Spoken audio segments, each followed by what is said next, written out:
Assalamualaikum warahmatullahi wabarakatuh. Selamat sore teman-teman para jurnalis, para wartawan. Hari ini saya beserta Menteri Perlindungan Pekerja Migran Indonesia, Pak Abdul Qadir Karding, melakukan rapat khusus persiapan agenda-agenda jangka pendek dalam tahun ini, juga agenda-agenda tahun 2025. Ada 3 aspek utama yang menjadi konsentrasi kita. Yang pertama, bahwa pekerja migran itu kontribusinya sangat besar untuk devisa buat negara kita. Hampir 300 triliun per tahun devisa yang masuk ke dalam negeri. Oleh karena itu, saking besarnya devisa itu, kita berharap semua kementerian, lembaga, pihak-pihak terkait, Kapolri, khususnya Kemenlu, semua benar-benar memberikan perhatian serius bagi persiapan keberangkatan, ya, persiapan penempatan, kemudian proses rekrutmen, kemudian pemberangkatan, penempatan di negara tujuan, perlindungan di negara tujuan, sampai perlindungan pulang kembali ke tanah air. Ini proses utuh. Nah, kita ingin dalam proses yang utuh itu termasuk devisa itu biar produktif. Nah, kali ini Kementerian Perlindungan Pekerja Migran itu ada dalam rumah pemberdayaan masyarakat. Nah, rumah ini dengan tujuan apa? Sinergi kelembagaan dan kementerian bisa lebih menguat lagi dibanding tahun-tahun yang lalu. Nah, dalam proses itulah 3 aspek yang kita terus seriusi. Yang pertama, soal penanganan masalah-masalah. Yang kedua, persiapan pihak yang terkait, terutama pemerintah daerah yang menyiapkan. Dan yang ketiga, diplomasi. Kita ada diskusi panjang, salah satunya berharap pekerja migran di luar negeri mendapatkan prioritas diplomasi kita.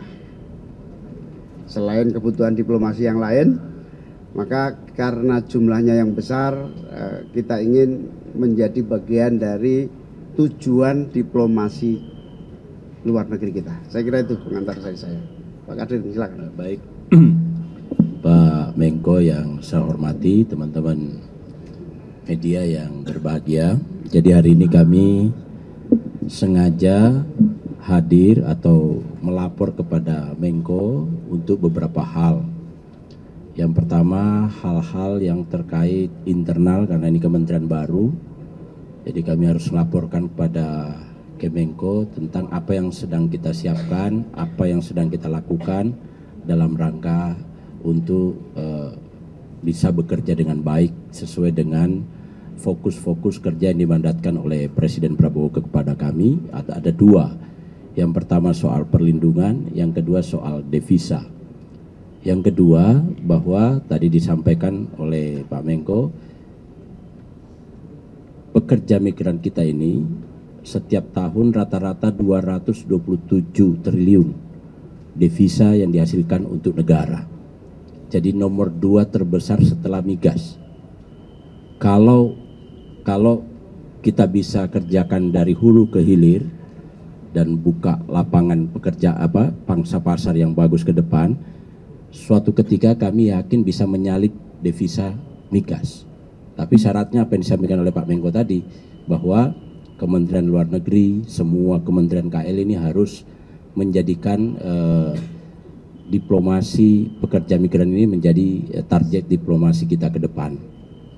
Tentu perlindungan tetap kita kita maksimumkan sesuai dengan mandat dari Pak Presiden. Kita akan perbaiki mulai dari perekrutan, penempatan, sampai nanti pasca purna. Ini akan kita kelola dari hulu ke hilir sedemikian rupa. Intinya bahwa seluruh pekerja itu, terutama pekerja-pekerja domestik ini mulai kita kurangi, tapi kita akan perbanyak yang pekerja yang skill atau high skill, yang low skill kita kurangi sedikit, pelan-pelan kita kurangi, tapi kita ketatkan syarat-syaratnya supaya tidak mudah dieksploitasi. Nah, itu yang akan kita lakukan ke depan.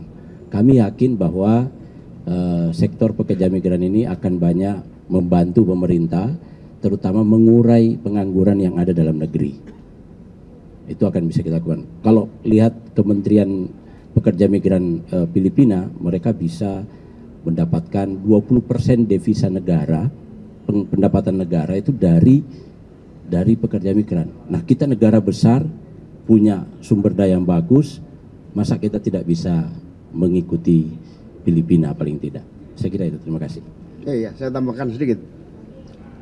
Jadi bersyukur Pak Presiden memberikan satu penghormatan kepada para pekerja migran Indonesia dengan mengangkat Badan Penempatan Pekerja Migran Indonesia dari sebuah badan menjadi kementerian. Ini langkah yang sangat strategis buat para pekerja migran ini di dalam mengarungi proses mulai dari persiapan dalam negeri maupun luar negeri. Karena itu kita bersyukur dengan positioning sebagai kementerian ini menjadikan kekuatan khusus baik eksternal ke luar negeri maupun di dalam negeri. Inilah posisi strategisnya sehingga benar-benar pemerintah akan memberikan perhatian sebagai rasa terima kasih atas devisa yang besar yang diberikan kepada negara. Oke. Cukup ya? Cukup ya. Ada tanya? Assalamualaikum, selamat sore. Saya Farah dari Investor Trust. Mungkin Caimin atau Mas Karding ya. Kalau ya, jadi sedang kita kaji sebenarnya, sedang kita kaji dan kita harus by data supaya tidak asal ngomong ke publik. Tetapi saya kira dari 227 triliun naik ke 250 itu kita bisa capek. Ini masih masih asumsi kita 2025. Kalau sekarang masih di angka hampir yang sama. Yang perlu saya sampaikan begini.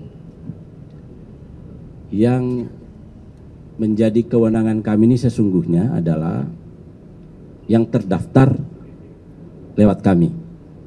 Nah, problemnya adalah ada sekitar 65% yang unprocedural, ilegal.